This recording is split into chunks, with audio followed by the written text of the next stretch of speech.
Hello lovelies. Welcome to Emma's Tales. Please subscribe and leave a like for us. It means the world to us. Also, share this video with your loved ones and turn on post notifications so you don't miss future videos from us. Thank you as you do so. Sit back and relax as we dive into this story. Beginning CTA. Lionel Adebayo rose before the city.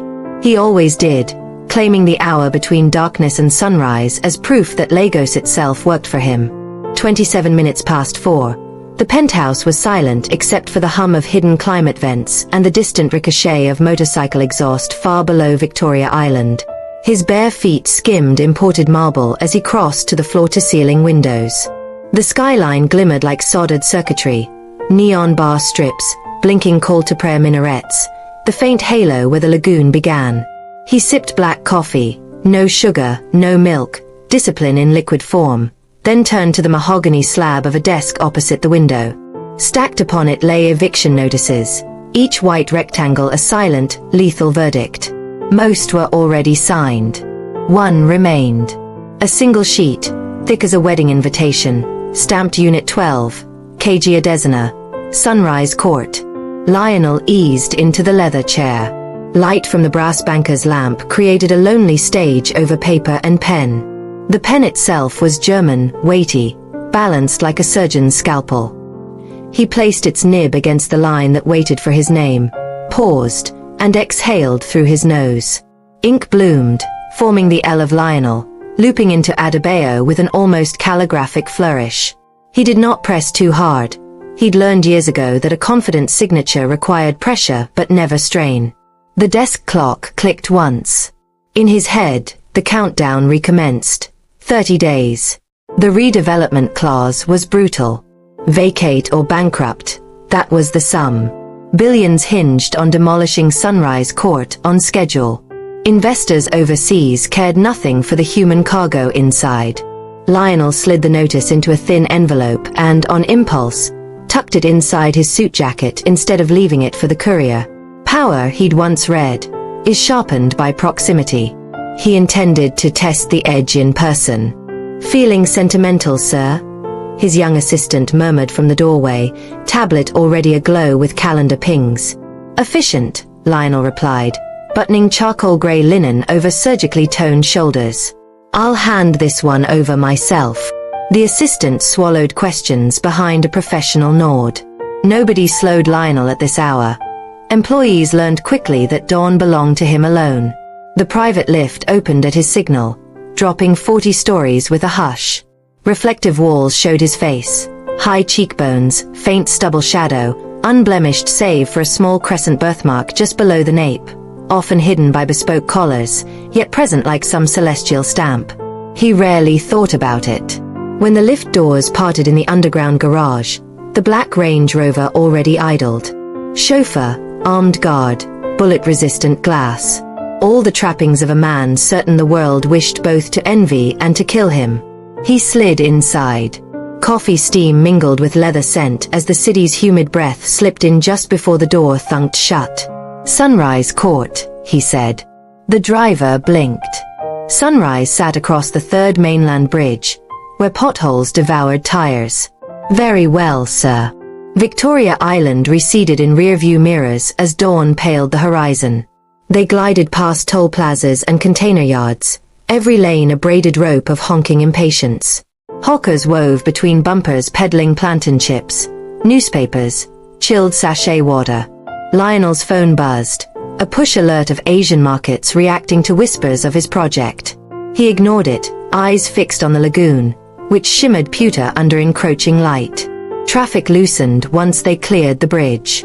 Streets narrowed, skyline surrendered to 3-story tenements, makeshift kiosks, tangled power lines drooping like skipped rope vines. The Range Rover's suspension hummed over broken asphalt. Lionel noted smells. Diesel, spice, sweat, something metallic, the blood scent of a city awake too early. They reached Sunrise Court just as the sun's first blade of orange cut across cracked concrete. The building looked like it had slept rough for decades. Facade streaked with rain rot, balconies sagging under rusted railings, satellite dishes tilting like wilted flowers. Still, laundry lines crisscrossed the courtyard, proof of life clinging on. Lionel stepped into heat so immediate it felt like being kissed by a furnace. His silk tie wilted, suit jacket clung. A cluster of children paused their football game to stare at him. A tall, groomed intruder whose shoes cost twice their parents' monthly rent. One boy, gutsy, yelled, "Good morning, ogre."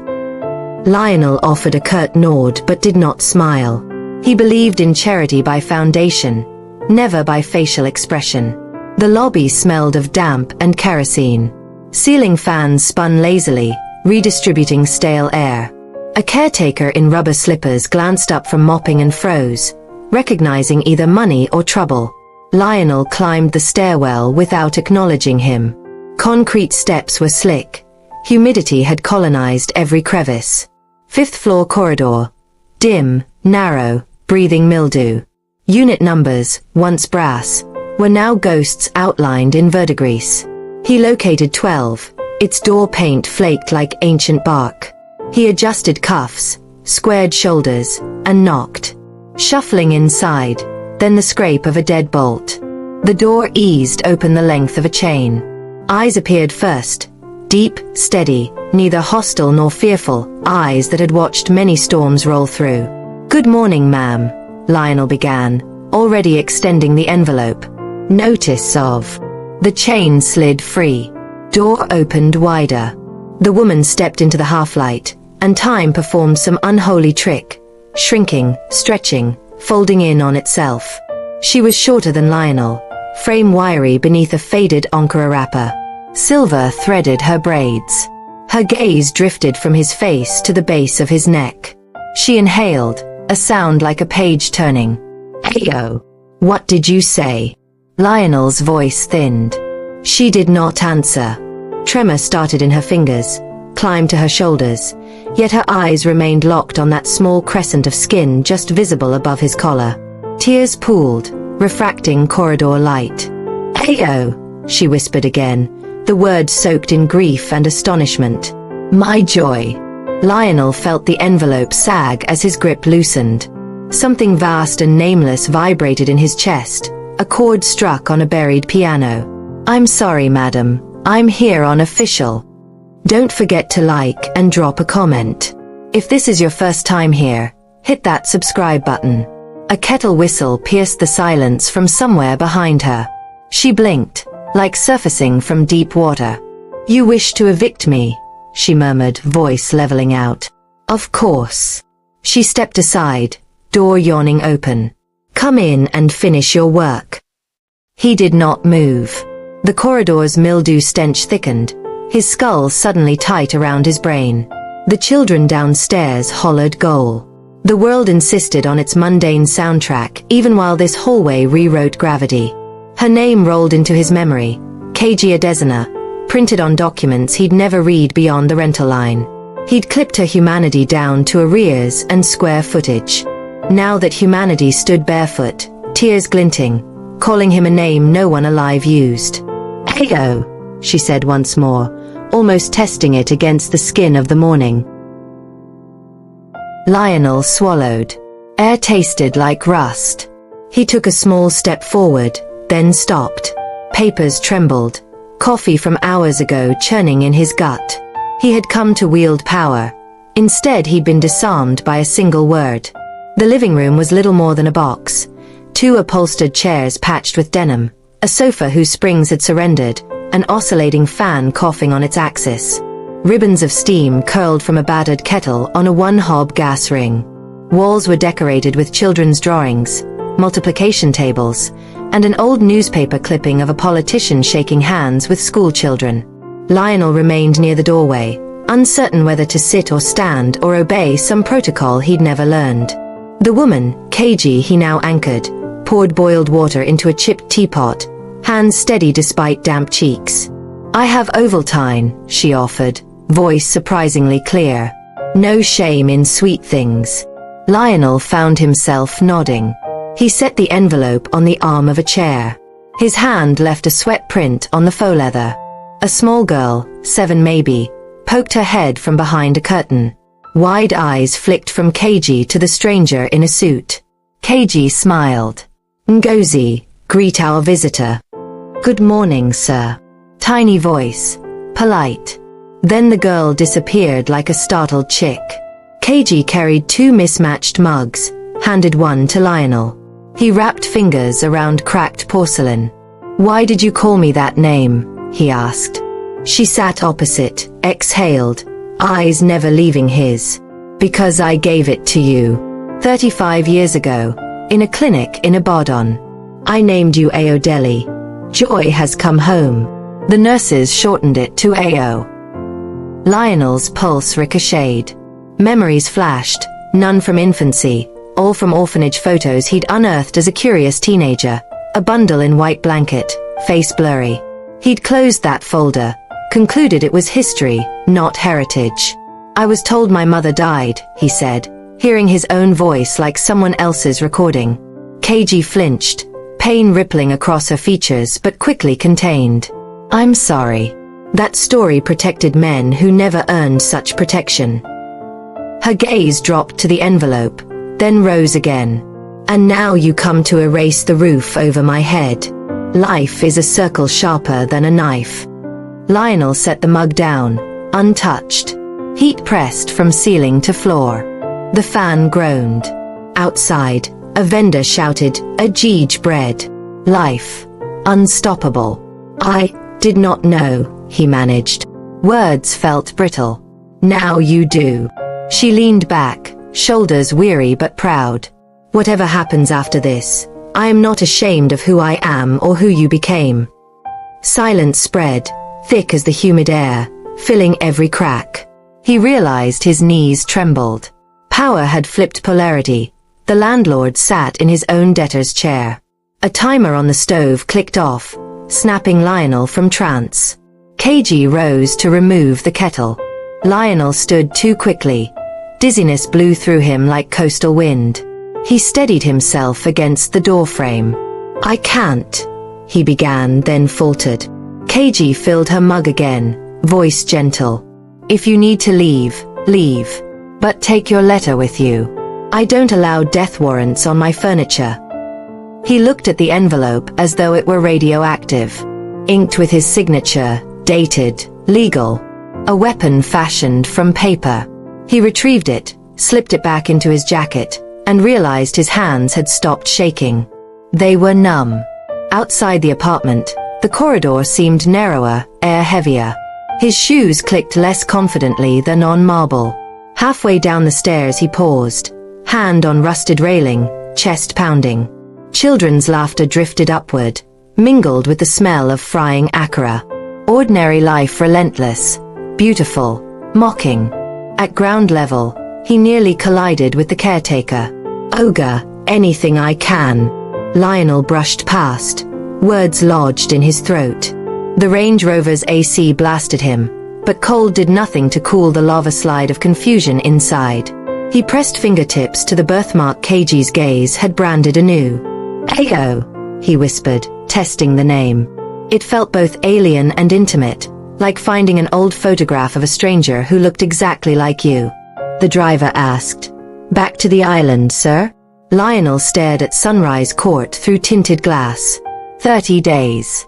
Now a figure carved into his bones. Not a deadline, but a noose. He swallowed and gave the only command his shredded certainty could manage. Just drive. The car pulled away, engine growling low. Lionel closed his eyes. Behind lids he saw KG's tear-washed face, heard the kettle whistle, felt the tremor of papers in his hand. He'd entered that building a king. He left it something closer to an orphan than he'd ever felt, yet also, for the first time, a son. Night crashed against the tin roof like 1,000 fists. KG Adesina, 19, crouched beside the kerosene lamp and watched the door rattle in its swollen frame. Her husband's snores rolled through the one-room shack, thick, boozy, menacing even in sleep. Each exhale reeked of cheap ogogoro and violence remembered by bruises still ghosting her arms. Don't forget to like and drop a comment. If this is your first time here, hit that subscribe button. The newborn stirred in his wash basin crib. Rainwater leaked through a bullet hole in the ceiling, splashing his swaddled cheek. KG wiped it with a corner of her wrapper, whispering the name she had dared to choose without permission. Ayodele, joy has come home. The word tasted like stolen sunlight in that shadowed place. An engine backfired outside. Headlights swept across cracked concrete. The orphanage van had arrived late, tires spinning torrents of brown water. KG eased upright, muscles still raw from childbirth, and nudged open the door. The nun who stepped out was a blur of white habit and umbrella ribs. Her face a map KG would replay forever without remembering the details. God will keep him, the woman promised, voice nearly drowned by thunder. KG kissed the baby's soft crown once, twice. She felt the wet silk of his fontanelle flutter against her lips, a fragile promise of life. Then she laid him in the nun's arms, bundled blanket and all, before courage could mutate back into terror. The van doors closed with a dull, absolute thud, and red taillights vanished into sheets of silver rain. When KG slipped back into the room, her husband still slept, oblivious. She pressed her palm to the fresh emptiness in the wash basin, felt its cold echo inside her ribs, and whispered through trembling teeth, "Forgive me, my son." Live. The lamp hissed. Outside, church bells tolled midnight over a city too flooded to hear them. KG wrapped both arms around her own waist, hug and tourniquet in one, and braced for the dawn she would face alone. Morning light broke over Lagos like a cracked egg, runny gold seeping across satellite dishes and rusted railings. In the courtyard of Sunrise Court, KG now stood on a plastic milk crate, megaphone in hand. Damp heat stitched shirt fabric to her shoulder blades, but every vertebra felt straight, unshakable. The tenants' union circle formed around her, tailors with calloused thumbs, motorcycle dispatch riders, a widow who sold acroballs before sunrise. Phone flashlights bobbed like glowworms under the concrete awning because the naked bulb overhead had died months ago. "Our rent is paid," KG reminded them, voice amplified by cheap circuitry. "Repairs are his duty, not our charity. We stay until the law drags us out, unless we drag the law to us first." A wiry man in an Arsenal jersey lifted his hand. "Madam, that ogre has big men behind him. Police, court, everything." "Big men fear bigger spotlights," KG shot back. "We will march Friday morning to Alausa. Cameras will come if we shout loud enough." Support murmured around the circle. She hopped down, knees popping, and took roll call for task teams, legal forms, #campaign, bottled water logistics. Every detail mattered. Resistance was just project management under fire. When the meeting broke, Amina, the scholarship dream seamstress, tugged KG's wrapper. "Auntie, social media says the landlord is your relative?" She bit her lip, searching for the respectful word. KG's heartbeat stumbled, but she smiled easy. "Rumor has many fathers. Truth often walks alone." She cupped the girl's cheek. "Finish your stitches. Friday we show the world our seam is stronger than their scissors." As the crowd dispersed, KG's phone vibrated, unknown number again. She silenced it. Courage tasted like rust, but habit kept her swallowing. Behind her, a generator coughed to life, harmonizing with distant horns. Sunrise Court was awake, and so was its shield. Lionel Adebayo strode into the glass coffin of the 30th floor conference room at precisely 9 a.m. outside. The lagoon glittered. Inside, the atmosphere was ice. 12 directors sat in a crescent, tablets glowing like Judgment Day. A holographic slide floated mid-air, a red arrow plunging next to the headline that had detonated at dawn. "Billionaire built on lies?" CFO Izayari spoke first, voice clipped. "Pre-market losses at 8% and sliding. Eurobond lenders demand clarity." Lionel clasped his hands behind his back. "Clarify that the redevelopment remains on schedule. 30-day clause is intact." A junior strategist leaned forward, ponytail trembling. "Sir, the chatter claims the Sunrise tenant is your biological mother. If that sticks, the Hero Orphan brand collapses." Lionel's pulse drummed, but his expression stayed marble. "Internet gossip is wind. Our concrete still pours Monday. Director Ishola clicked a pen like a metronome. If this story grows teeth, regulators sniff around our private equity pipeline. Neutralize it before we all bleed. Neutralize. The word lanced Lionel's chest. Sudden memory of the envelope burning his palm in Unit 12. Neutralize whom? A woman with kind eyes and a birthmark-shaped key? He met the board's collective stare. If rumors escalate, I'll issue a statement. For now, focus on shareholder assurance.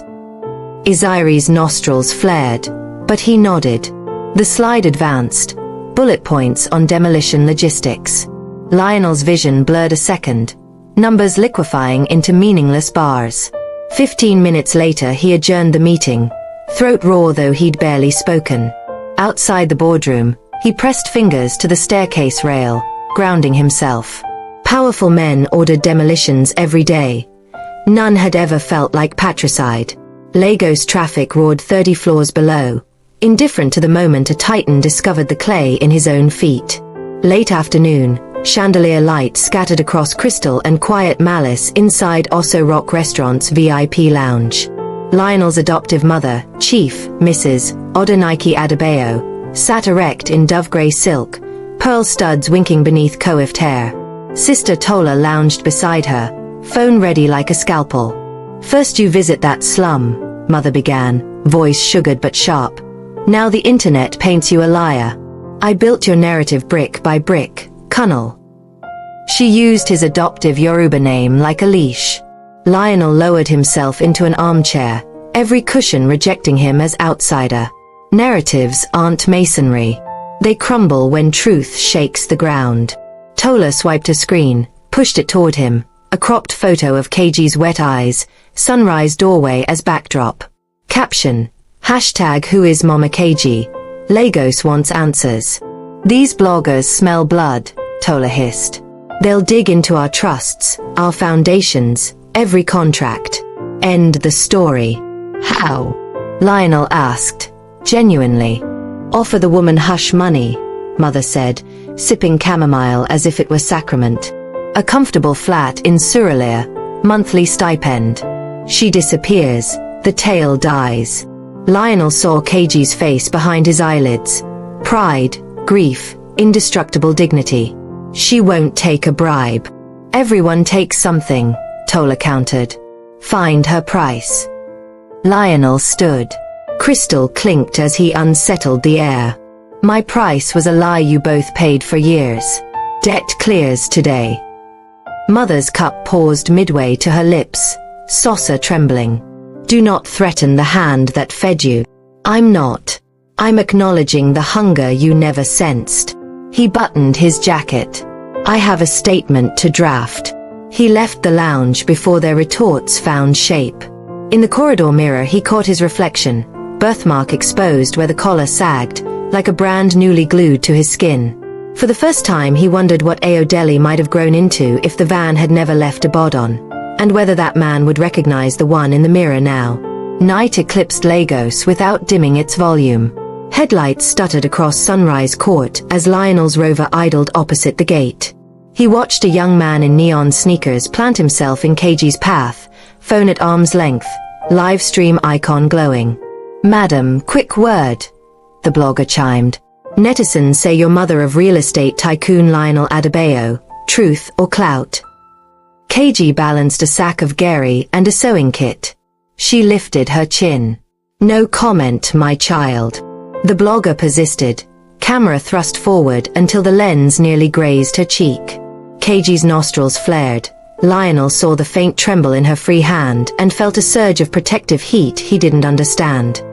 He swung open the Rover's door, then froze. Intervention would feed the spectacle. He forced himself to watch. A neighbor shooed the blogger away.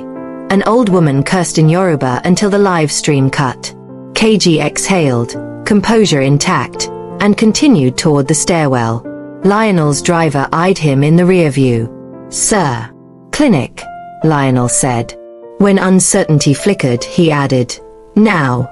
15 minutes later, in a private diagnostic center smelling of antiseptic and fresh paint, A nurse in purple scrubs presented a kit.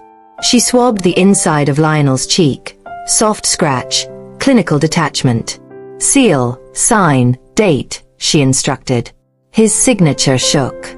He bled a tiny smear onto the form when he recapped the pen. Crimson dot blooming over sterile black type. Envelope sealed. Chain of custody sticker smoothed flat. Somewhere behind frosted glass, centrifuges waited to whirl lineage into absolutes. Outside, night heat engulfed him. He leaned against the rover, eyes on the lab's lit windows. If she's mine, 30 days means something else entirely, he thought. A countdown not to profits, but to redemption, or ruin. Phone buzzed. Investor consortium, urgent. He silenced it. Another buzz. CFO Izayri, call me now. He powered the phone off. From across the street came a smell of suya spice and burning charcoal. Ordinary life refusing to pause for existential free fall. Lionel breathed it in, copper tang of his own fear mixing with pepper smoke, and tasted the edge of a world he'd never allowed himself to inhabit. Tomorrow the lab would speak. Until then, he was a man balanced on the tip of a swab, suspended between legend and blood. At 5:07 a.m. Lionel's phone shrilled on the teak nightstand, jerking him out of a dreamless, medicated sleep. He groped for it, thumb stabbing the screen. The first thing he saw was the splash of red on a white background. Bloom Africa's mobile alert. Billionaire built on lies? Blared the headline. Beneath it a split-panel image. One side his Forbes cover, the other the grainy doorway photo of KG touching her chest like a war survivor. A yellow circle zoomed in on the crescent birthmark at the base of his neck. He sat up too fast. The room tilted. "Talk to me," he rasped into speaker before the CFO even greeted him. 12% plunge in Frankfurt futures, Izayri panted, voice already frazzled. Asia closed down 9. Bondholders want a call at 8. Lionel swung his legs out of bed. Window glass was black. Lego still hid its face, but he could feel the city vibrating, gossip spreading like malaria. He padded to the bathroom, cold marble biting. "Is the board awake?" "Wide awake, and furious," Izayri said.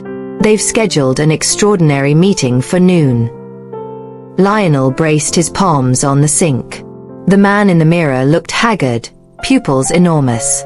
The birthmark seemed louder than the headline, a bruise of destiny glowing under the vanity light. "Hold the line," he muttered, ending the call without waiting. He showered in scalding water, yanked on a navy suit that suddenly felt too tight across the shoulders. On the elevator ride down, every passing floor flashed like a count-off in an execution chamber. In the lobby, cameras were already clustered between chrome pillars. Morning show crews who'd bribed the concierge for intel. Microphones lunged at him as he strode toward the waiting rover. "Mr. Adebayo, is she really your mother?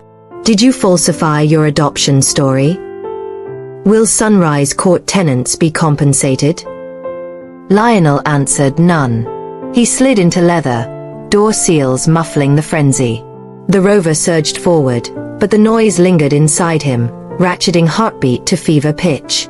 On his lap lay the unopened investor report he'd intended to skim before dawn. He tossed it aside. Numbers were useless if the story driving them turned toxic.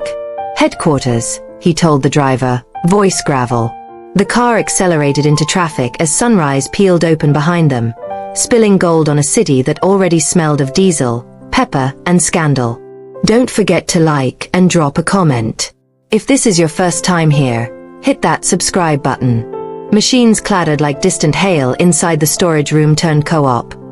Neon green thread zipped through battered Singer needles while 8 teenagers hunched over fabric scraps rescued from the Martin Street textile dump. The air was hot, alive with starch dust and the sugary scent of mango soda. KG moved from table to table, correcting posture, steadying anxious wrists. Let the machine pull. Don't force it. Trust the teeth, she told Amina, guiding the girl's slim fingers away from the needle's lethal dance. A portable radio played Yemi Alade, signal fuzzing each time an Okada roared past outside. Laughter flared when a bobbin jumped its spindle and rolled under a table. For 90 minutes, the world's chaos stayed outside the peeling door, until Chidi burst in, phone waving. "Mama KG, have you seen?" He shoved the screen toward her. The Bloom Africa headline, already screenshot 100 times on Twitter. Atop it trended #BillionaireBaby and #SunriseCourtTruth. KG's stomach dipped, but she kept her smile for the kids. The internet sells stories like we sell bread. Keep sewing. Amina's needle slowed. "So, it's true." KG inhaled, the room's fabric fluff scratching her throat. "Truth is a seed. It sprouts even if you bury it. But today we water our stitches, not gossip." She patted the girl's shoulder, then slipped outside. The corridor was cooler, light broken into stripes by shattered Louvre windows. KG leaned against paint-peeled cement, phone buzzing against her palm. Unknown numbers multiplied like flies. She silenced them all, lifted her head, and whispered a psalm under her breath. The words steadied her heart, but didn't quiet the ache. A lifetime of blazing pride now exposed like an open wound for strangers to poke. From inside the workshop came the rhythmic thud-thud of needles resuming speed. KG straightened. Pain could wait. Purpose could not. She re-entered, clapped twice for attention, and declared, "Friday's march still holds. Double production tonight. If the world wants our story, they'll also see our skill." Cheering scattered fear like chickens at dawn. The machines roared again, louder than before, as if the very fabric understood it was part of a bigger pattern. The Ikoyi townhouse smelled of old money and new panic. Lionel stepped into the study. Mahogany panels, taxidermy antelope heads, a Havana cigar smoldering in a crystal ashtray. His adoptive father, Chief Emmanuel Adebayo, stood at the window nursing a tumbler of 18-year scotch, dawn light painting his grey temples platinum. "You chose an early hour for rebellion," Emmanuel said without turning. Lionel closed the door, pulse thrumming. "You promised transparency when I joined the firm. Did transparency include forging my origin story?" The chief swirled his drink, ice clinking like shackles. "Investors love an underdog. Orphans invite sympathy and donations. So you buried the orphanage receipt? The hospital record?" Lionel's voice cracked despite iron resolve. "You lied, father." Emmanuel faced him then, disappointment etched deep. "I marketed. I shielded. Same thing in business." Lionel's fists clenched. He forced them open. "Shield yourself now. The story's out." The older man puffed smoke. "Then crush it, like any rumor." "I can't crush a DNA test," Lionel shot back. "I mailed the sample last night." Silence expanded. The study ticked with an antique clock, each second a hammer. Emmanuel's jaw flexed. "You forget who shaped you, who taught you to conquer markets, silence enemies." "You taught me to win," Lionel conceded. "But you never taught me what to do when the battlefield is my own heart." The chief's stare softened, almost paternal again. "That woman will drain you. Blood is not always bond." Lionel stepped closer, heat rising. "Blood made me. Money made me comfortable." He leaned in until scotch fumes singed his nostrils. "I'm done selling my comfort at the price of someone else's silence." He turned, hand on doorknob. Emmanuel's voice followed, low and wounded. "If you drag this family through mud, remember, mud splashes backward." Lionel didn't answer. He walked the length of the corridor like a man escaping a museum of counterfeit relics. Outside, sunlight seared white across marble tiles, the glare forcing his eyes to water, or maybe that was something else. The courier looked barely 20, helmet too big, nerves jangling as he handed Lionel a small insulated pouch on the steps of Adebayo Holdings HQ. Inside the pouch, a white envelope bore the lab's crest. Chain of custody intact. Everything sterile except Lionel's palms, now slick with sweat. He dismissed the courier, retreated to the rover's rear seat, and snapped the seal. The letter unfolded like a legal guillotine. Black font on immaculate paper. Probability of biological relationship, 99.98%.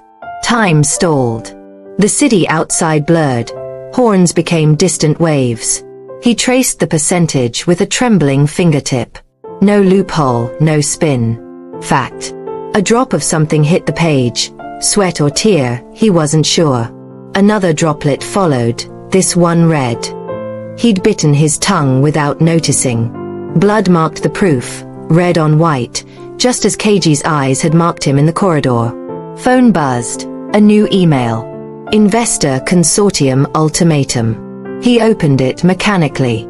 Demolition must commence within 15 days or financing will terminate.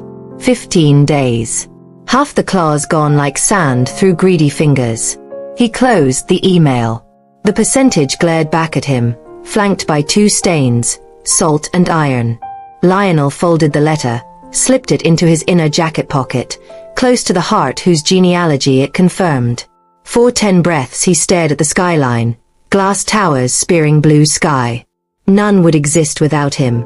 And now he no longer knew which parts of himself were scaffolding and which were soul. At last he spoke to the driver. Sunrise Court Clinic off Herbert Macaulay. Hurry. The engine growled. Lionel exhaled, feeling something inside him shear away from old moorings. 15 days to destroy a woman's home, or 15 days to destroy his empire. Either way, something would fall. The clinic crouched between a pepper soup joint and a mobile money kiosk, walls painted a green already fading. Lionel pushed through metal doors. The reception smelled of methylated spirit and sorrow. Nurse Yawanda led him past a queue of coughing patients to a curtained cubicle.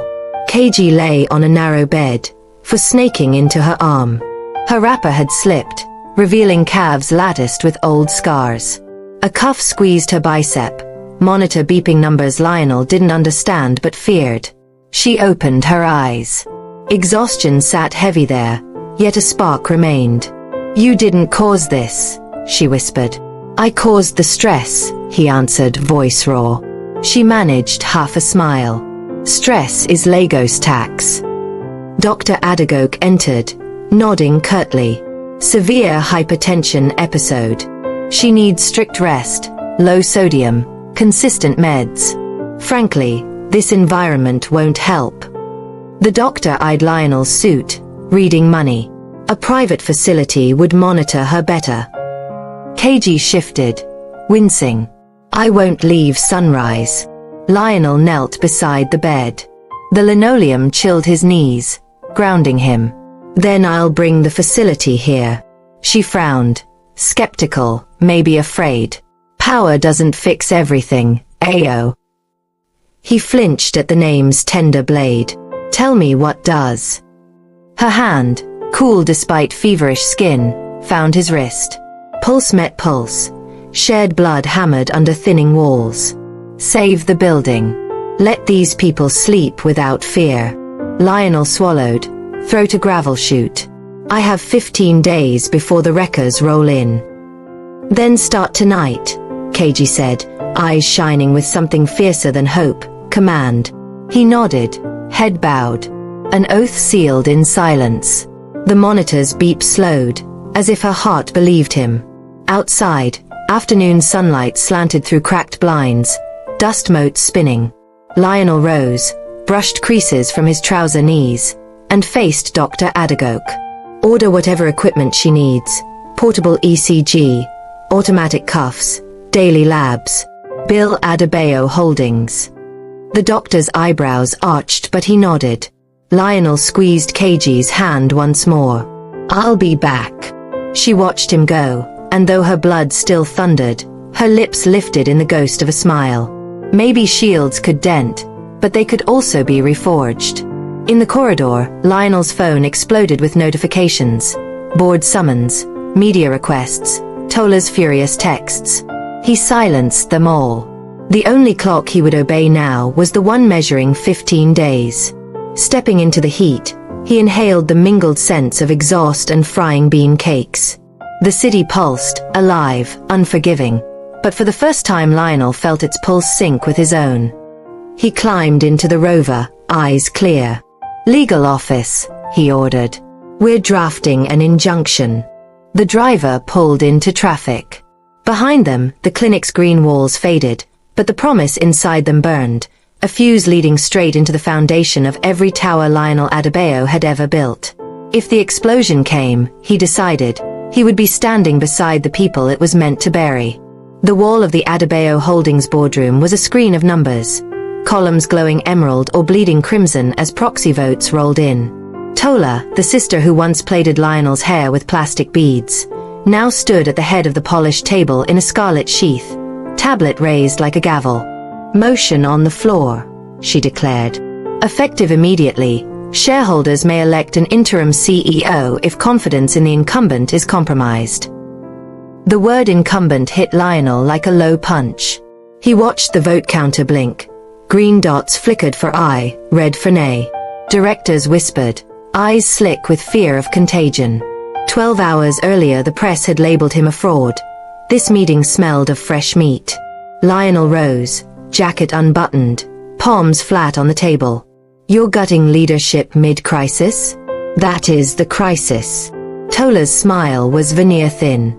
The stock opened down 14%. Investors need stability. They need me. The voting closed with a soft electronic chime. On-screen tally. 7-4, 5 against. A win, but not decisive. Lionel's pulse slowed. He still had the chair by a single trembling thread. Tola swallowed rage and tried charm. Brother, step aside for the brand. We'll slide you back when the storm clears. No, the word rang like metal. Lionel's throat ached, but his stance was iron. You cut my name off the masthead, you cut me in half. And half a man can't carry what's coming. Director Iziri leaned forward.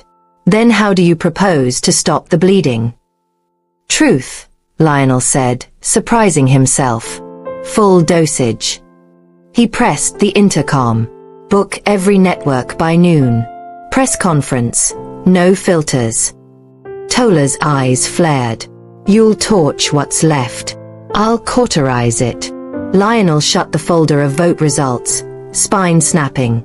Meeting adjourned. He walked out before they could gather another motion. Behind him, red and green dots dissolved, as if the screen itself exhaled. In the corridor, aides clustered like anxious swallows. Lionel gave no orders, only headed for the elevator, pulse syncing with the hum of descending numbers. Ground floor, press room, unknown future. Flashbulbs detonated like midsummer lightning in the marble atrium. Every major network had jammed into the space beneath a towering chandelier, cables snake nesting across the floor. Lionel stepped onto the dais, tie absent, shirt sleeves rolled to mid-forearm, signal of deliberate vulnerability. Cameras zoomed. He glanced at the statement in his hand, then folded it and slid it into his pocket without reading. The podium mic crackled. My name is Lionel Ayodele Adebayo, he began, letting the Yoruba middle name fall like an anchor. Murmurs rippled. Half the press corps hadn't heard that name until this morning. When I was an infant, my biological mother placed me in an orphanage, believing it was the safest option under violent circumstances. I was adopted by the Adebayo family, who gave me education, love, and the keys to this empire. For years I believed my birth mother had died. He inhaled. Flashguns strobed. The crowd leaned forward. Last week I discovered she is alive. She lives in Sunrise Court, a building my company is scheduled to demolish. His voice quavered, then steadied. I refuse to erase my mother's home or anyone else's for profit. Effective today, we pause all evictions and redesign the project as mixed-income housing. A reporter shouted, will the financiers accept? They have two choices, innovate with me or find another playground. Another, did you mislead investors about your origin story? My adoption file was curated. I accept responsibility for perpetuating the legend. Consider that legend retired. Bulbs popped. The statement trended in real time. Hashtags mutated into hashtag homes before profits and hashtag Lionel Unfiltered. 500,000 viewers on IKEBliv, 2 million on Metastream. Numbers climbing by the minute. Lionel closed. Sunrise Court will become a model of inclusive development. My mother's courage built my backbone. Now it will build her a safer roof. He stepped back. Reporters yelled follow-ups, but aides moved in, microphones yanked away like fishing lines. As Lionel exited, a wave of applause rose from an unexpected corner, junior employees lining the mezzanine. Their claps echoed, rough, imperfect, human. He allowed himself one exhale of relief, though inside he knew the next storm was already gathering money and knives. Broad Street seethed with bodies. Banners printed overnight read homes with heart, acrylic paint still smelling sweet in the sun. KG marched at the front, her wrapper swapped for a bright protest tee, megaphone slung under her arm. Someone beat a talking drum, its pulse synced with footfalls, with taxi horns, with her own racing blood. Behind her, tailors, bike couriers, pensioners, people who'd never shared a sidewalk, walked shoulder to shoulder. Amina carried a stack of hand-sewn face masks. Chidi live-streamed on low data mode, each shaky frame beaming to diasporan cousins hungry for change. News of Lionel's press conference had broken mid-March. Phones lit up like a second sunrise, screens showing his face, raw and unvarnished, promising to spare Sunrise Court. Cheers erupted, but KG kept marching. Celebrations were luxuries you took after signatures turned to concrete and windows.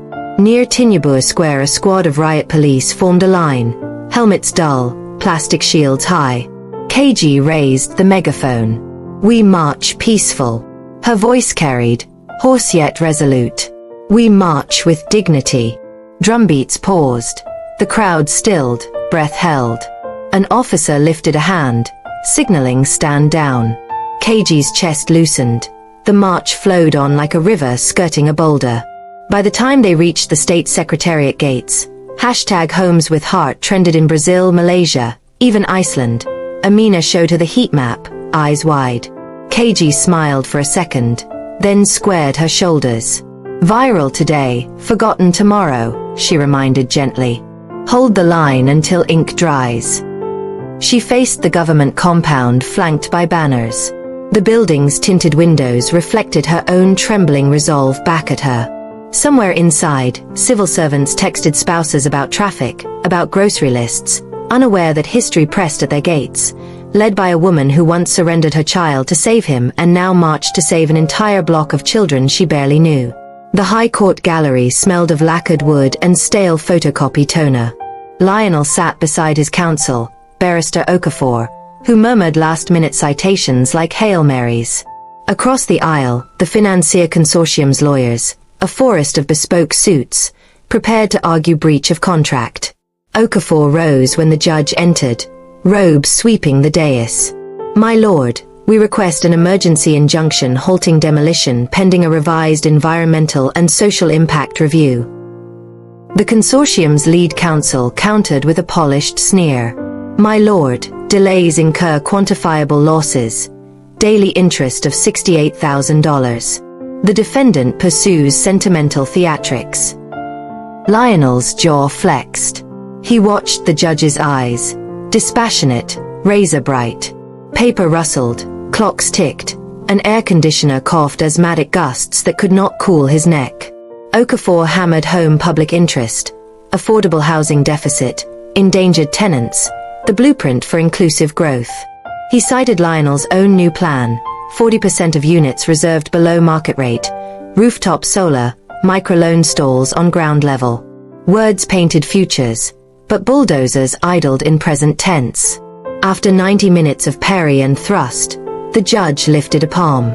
Decision will be delivered in 48 hours. Demolition is stayed until then. A gavel tap, not final, but life for 2 more days.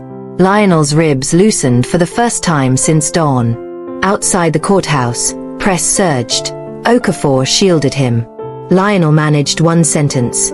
48 hours to prove hearts beat louder than hammers. Back in the Rover, he slumped.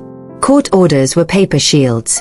Heavy machinery obeyed currency, not conscience. He glanced at the countdown on his phone. 13 days, 8 hours burned red. 48 hours of reprieve, 13 days of war. He texted KG, injunction filed. Decision Friday. Keep safe. 3 dots danced, then her reply. Faith is a muscle. We keep flexing. He closed his eyes. Let that be his prayer.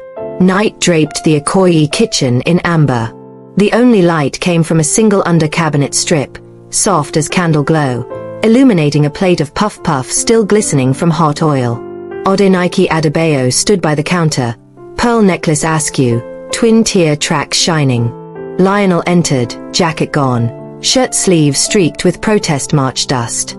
Your press circus burned 13 million naira in market cap, she began, voice brittle. His stomach growled at the yeasty sweetness, but hunger felt indulgent. We'll recover. Will we? She lifted a puff-puff between trembling fingers. Wasn't our love enough, Colonel? Her voice cracked on the name. Lionel exhaled.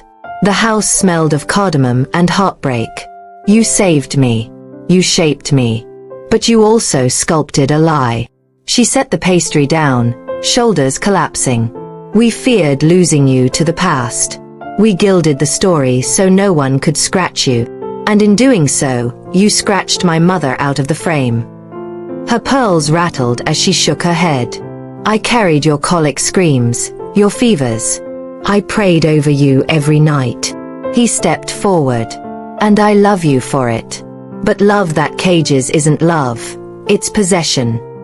Tears spilled anew. She fumbled for a handkerchief. I'm afraid, she whispered. Afraid you'll exchange us like property titles. Don't forget to like and drop a comment. If this is your first time here, hit that subscribe button. Lionel's heart pinched. He took her hand, felt the tremor. I'm not leaving one family for another. I'm weaving them together. Families aren't zero-sum. She looked up, mascara smudged. You sound like your father when he still believed in impossible things. Lionel managed a soft laugh. Then maybe impossible runs in the family. Odenike squeezed his fingers, a silent truce. He picked up a puff-puff, bit into its airy sweetness, and closed his eyes. Yeast, sugar, the faint tang of cardamom. Taste of childhood, taste of present, coexisting on the tongue. But even as comfort settled, his phone buzzed, a voice memo from Barrister Okafor. Court clerk leaked that the consortium filed an emergency motion to overturn the stay. War fronts multiplied. Lionel kissed his mother's knuckles. I have to go draft another affidavit. She nodded, eyes rimmed red but calmer. Bring me truth, Colonel. I'll learn to wear it. He left the kitchen carrying the taste of puff-puff and the weight of 2 women's hopes. In the foyer mirror, the crescent birthmark peeked above his collar like a rising moon, reminder of blood, of choices, of battles yet unfought. Outside, the city hummed past midnight. Okadas, generators, distant Afrobeat. 13 days remained. He squared his shoulders, stepped into the humid dark, and marched toward 48 ticking hours that would decide whether hammers fell on brick or on legacy. Rain never came, yet the sky above Lagos felt water-heavy, pressing its weight on Sunrise Court. Lionel sat in the rover outside the courthouse, verdict letter crumpled in his fist. Application for permanent injunction is hereby denied. Demolition may proceed at developer's discretion. One sentence. The judge's gavel had sounded like a coffin nail. Inside the car, Barrister Okafor pinched bridge of nose, eyes damp. We can appeal. Appeals crawl, Lionel cut in, voice scraped clean of hope. Wreckers will be here before the paperwork leaves the clerk's desk. A hard fact, dawn lay 6 hours away, and with it the consortium's hired crews. He pictured excavator arms rising like prehistoric beasts, steel jaws poised to chew everything down to storyless dust. Phone buzzed. KG, how bad? For the first time since meeting her, Lionel had no shield of optimism to loan. He typed 2 words, no stay, and stared at the blinking cursor before hitting send. 3 dots showed her reply forming, but nothing came. He tipped his head back against leather, eyes burning. The city's neon fractured on the windshield, each smear a failed promise. Somewhere in the distance, a generator died, plunging a block into darkness. The silence felt like judgment. "All is lost," he muttered, tasting the old bitterness of defeat he'd mocked in lesser men. Now it was his. But even as despair hardened, another taste floated up. Cardamom puff-puff on his tongue, KG's cool hand on his wrist, #homes with heart chants echoing between skyscrapers. His heart, reckless organ, refused surrender. "Drive," he told the chauffeur, voice steadier than his soul. Back to the site. First blush of sunrise painted concrete a bruised rose. Diesel growls announced the convoy. 2 yellow bulldozers, 3 excavators, a crane truck, and a water tanker for dust suppression. Their hazard lights blinked like malevolent fireflies. But between machines and buildings stood a line of bodies. Tenants, seamstress apprentices, Okada riders, barefoot children still clutching blankets. They linked arms, dozens becoming one sinew-tense cord stretching across the courtyard entrance. KG was at the center. Sweat already stippled her brow, though the dawn air held a trace of cool. She whispered Psalm 46 under her breath. "God is within her, she will not fall," then raised her voice to the crowd. "We stand peaceful but unmovable." Drumbeats answered, improvised on upturned buckets, and a chant rose. "Iwa para lu. Iwa para lu. You will not break us. You will not break us." The site foreman, hard hat tilted, marched forward waving a red flag. "Everybody clear. Court says we roll." No KG's single word cut through chant and diesel alike. He sneered. "Madam, you want bodies under the tracks? That's on you." Behind him, a bulldozer revved, smoke coughing into pale sky. The horn blasted, a guttural warning. KG didn't flinch. She gripped Amina's hand tighter. The girl's fingers trembled, but she held. An Okada rider killed his engine, swung off, and joined the chain. Then 2 market women still in night wrappers. Then the caretaker who once feared Lionel's shoes. One by one, fear calcified into resistance. Sirens wailed from Yoba Road, police escort for the demolition crews. Blue light strobed across peeling walls, making shadows lurch. Dawn's red and sirens' blue bled together, painting steel beams a gory purple. "This is it," KG murmured. She looked left, right, line of faces, some tear-streaked, all fierce. If the machines advanced, they would meet unarmored humanity, a risk the consortium counted on scaring away. But the chain held. Then, over the idling thunder, another engine roared, a Range Rover, brakes squealing as it fishtailed to a halt. Rear door flung open, and Lionel sprinted into view, jacket flapping like a ruptured sail. In his raised hand fluttered a bundle of papers stamped with an unfamiliar logo. Lionel vaulted piles of rebar, chest heaving. "Stand down," he shouted at the foreman, voice cracking through exhaust haze. He waved the document. "Emergency decree. New ownership structure. Your contract is void." The foreman scoffed, but uncertainty flickered. "Who signed that?" "Global Habitat Equity Fund," Lionel said. "They wired full buyout capital at 4 a.m.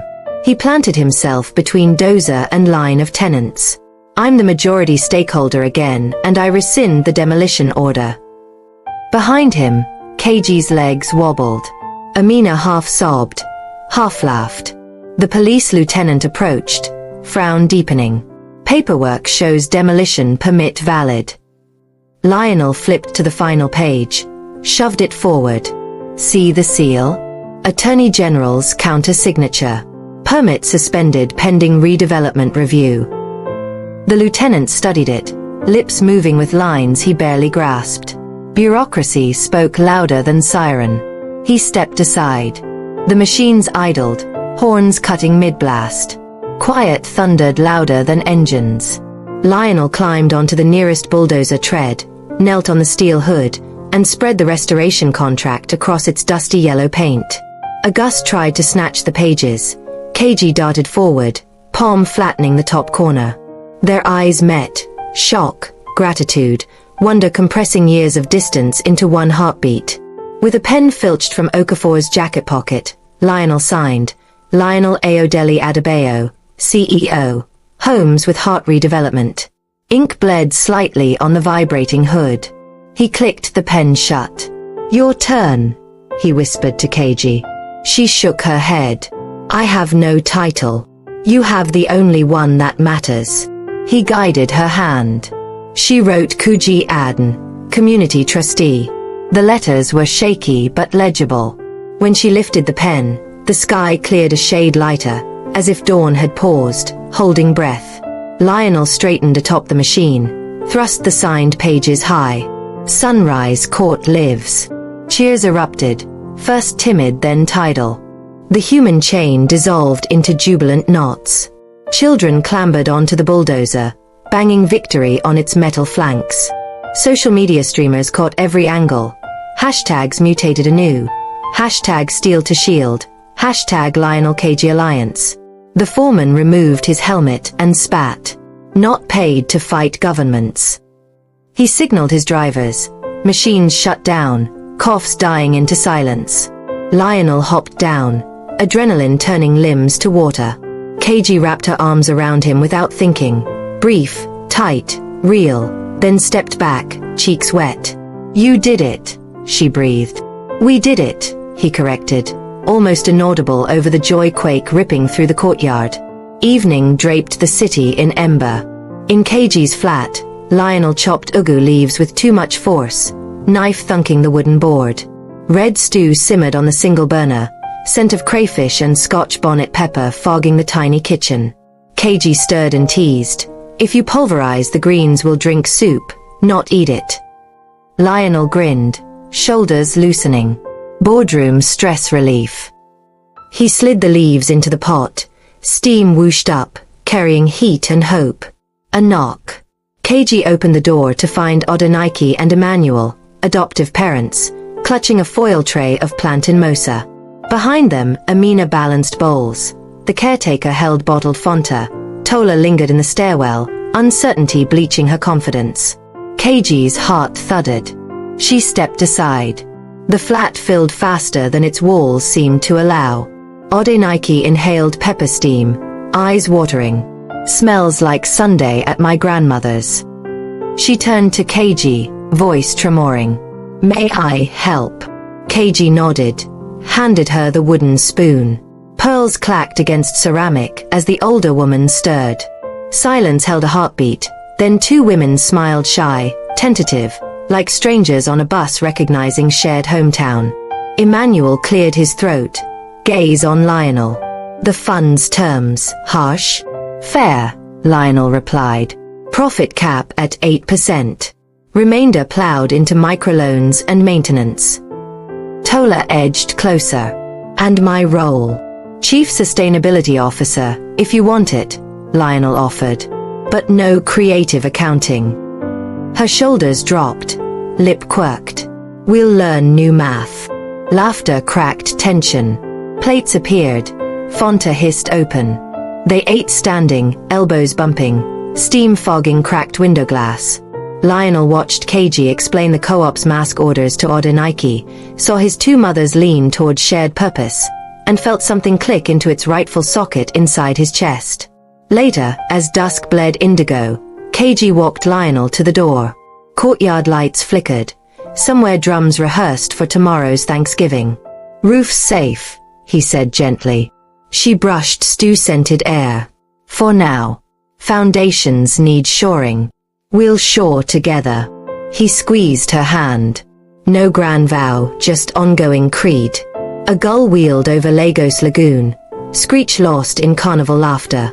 The rooftop of Sunrise Court, now Sunrise Commons, had transformed into a garden. Raised beds bursting with amaranth and basil, solar panels glinting like fresh scales. Children wove between benches, chasing bubbles blown by Chidi, now resident youth program coordinator. A ribbon of green, gold, and white fluttered before a crowd of tenants, investors, and local officials. Lionel stood beside Keiji, giant scissors poised.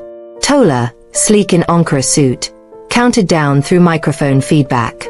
3, 2, 1, cut. The ribbon snapped.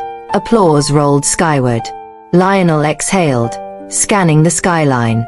Where once he'd seen only plot ratios and revenue stacks, he now catalogued rooftops that might bloom like this. Odenike approached holding a tray of puff puff and mini croissants, a culinary handshake of her past and KG's. Emmanuel trailed, advising a government rep on tax incentives for solar arrays. KG whispered, "Imagine telling that girl in a bodon this would be her son's party." Lionel swallowed past a soft ache. Imagine telling that son. In his peripheral view, a group of teenagers presented fashion pieces sewn from recycled canvas.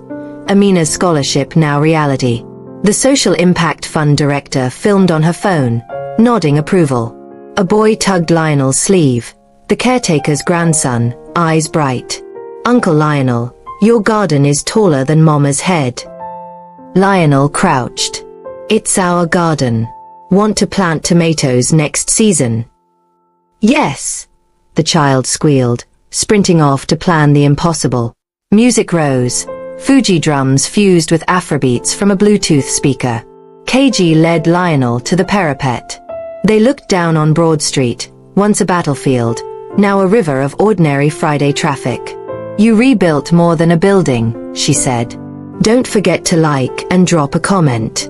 If this is your first time here, hit that subscribe button." "So did you." He wrapped an arm around her shoulders, light but sure. Camera shutters clicked. Reporters would headline the billionaire's redemption, the social housing blueprint, the millions in impact bonds. Lionel let them. Headlines were scaffolds. Foundations were quieter. He turned toward the families, adoptive and biological, laughing in improbable harmony. Odenike wiped sweat with lace handkerchief. Amina serenaded Emmanuel with statistics on rooftop harvest yields. Tola negotiated a mask supply contract with a lawmaker. Laughter drifted across solar panels, mingling with basil scent, chasing skyward. Lionel closed his eyes, felt sun warm the old birthmark, and breathed a future no longer built on secrecy but on the open air of truth. Joy finally had come home. Hey lovelies, thanks so much for sticking around till the end. If you felt something, learned something, or just enjoyed the story, don't forget to like, drop a comment, and hit that subscribe button. See you next time, bye.